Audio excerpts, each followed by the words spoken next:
আমাৰ কোকৰাঝাৰত যেটো বিটিসি হেডকোৱাৰ্টাৰত ৰুৰেল ডেভেলপমেন্টৰ পঞ্চায়তৰ এটা নতুন বিল্ডিং নিৰ্মাণ কৰা হৈছে আৰু ইয়াত সব সুবিধা আছে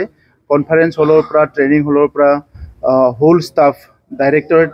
বহিব পৰা কাৰণে গোটেই ফেচিলিটি ইয়াত বনোৱা হৈছে আৰু ইয়াত লগে লগে আজিৰ পৰাই কেৰালাৰ এটা অৰ্গেনাইজেশ্যন কিলা তেখেত সকলৰ এক্সপাৰ্ট সকলক আনি পেলাই আমাৰ ৰুৰেল ডেভেলপমেন্টৰ এক্টিভিটিটো কেনেকৈ খুব এফেক্টিভলি কৰিব পৰা যায় ইয়াৰ কাৰণে কিছুমান ব্লকৰ আমাৰ ষ্টাফ বিলাক যি সকলে ৰুৰেল ডেভেলপমেন্ট কাম কৰি আছে আৰু আমাৰ ভিচিডিসি টিচিএলসিসি সকলৰ ট্ৰেনিং আৰম্ভ হৈছে 5 দিনীয়া ট্ৰেনিং ইটো কন্টিনিউ হ'ব আৰু ইয়াত যিখিনি ফেচিলিটি এটা বনোৱা হৈছে যিখিনি আমাৰ ইনফ্ৰাষ্ট্ৰাকচাৰ বনোৱা হৈছে ইয়াত ডে এণ্ড নাইট কন্টিনিউ আমাৰ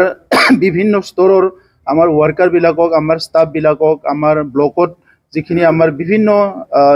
এজেন্সিজ বিলাক আছে সেই সকলক ট্ৰেনিং দিব পৰা যাব আৰু হিটো অত্যন্ত দৰকাৰ আছিল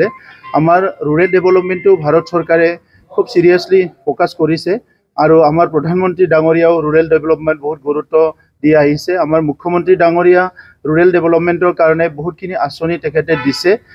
আৰু কাউন্সিল হিচাপে আমাৰ তাত যিখিনি ৰুৰেল ডেভেলপমেন্টৰ কাৰণে আঁচনি আহে যেটো নেকি আমাৰ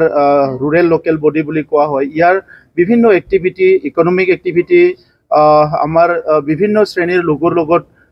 উইমেনছৰ লগত ফাৰ্মাৰৰ লগত যিখিনি এক্টিভিটি চলি থাকে এটো ভাল কাম কৰাৰ কাৰণে ট্ৰেনিংটো ইয়াত আমি প্ৰভাইড কৰিব পাৰিম গতিকে মই আমাৰ